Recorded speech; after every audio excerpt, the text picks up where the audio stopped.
Hey guys, welcome back to my new video. तो आज का वीडियो में ये देखिए, बाप का रिकॉर्ड नहीं देखोगे बे। खेसारी लाल के फैन से मैं बोलना चाहता हूँ कि बाप का रिकॉर्ड नहीं देखोगे। सबसे पहले रिकॉर्ड दिखाता हूँ तुम लोग को। इतना बकचोदी पेड़ रहा है तुम लोग ना। अच्छा बताओ खेसारी के फैन, 2022 से 2023 आ गया है भाई। 2023 ख़त्म होने वाला है।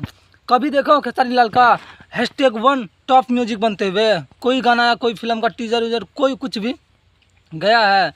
पवन सिंह का देखोगे, एक गाना दो जगह मैं बोल रहा हूँ कसम से, 2 जगह टॉप बना है म्यूजिक। देखो सबसे पहले तो ओरिजिनल गाना का मैं दिखा रहा हूँ, 1 नंबर पे टॉप बना हुआ है। 1 नंबर पे इससे पहले कौन था?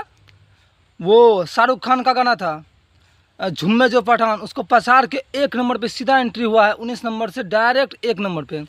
देख लो इसका रिकॉर्ड, देखो, देख लिया। अब देखो तुम, वही गाना का सेम गाना जो है ना, MB मतलब रिकॉर्ड से जो आया है नया चैनल से, उसमें भी टॉप। देख लो इस साइड, देख लिया। 1 और 1 27 दोनों टॉप में बना हुआ है म्यूजिक। देखो हो बाबू, कभी देखे हो? नहीं देखे हो। इसलिए मैं बोलता हूँ पावर यहीं से शुरू होता है और यहीं पे ख़त्म। पावर स्टार पवन सिंह के फैन यदि वीडियो मेरे देख रहे हैं, वीडियो को इतना दबा के शेयर कीजिए, इतना दबा के शेयर कीजिए ताकि विरोधी का गाड़ फाड़ दे। क्योंकि भाई ऐसा रिकॉर्ड पहली बार बना है भोजपुरी इंडस्ट्री में। मैं शान से कह सकता हूँ कि भोजपुरी में पहली बार बना है। इससे पहले कोई रिकॉर्ड नहीं बनाया था।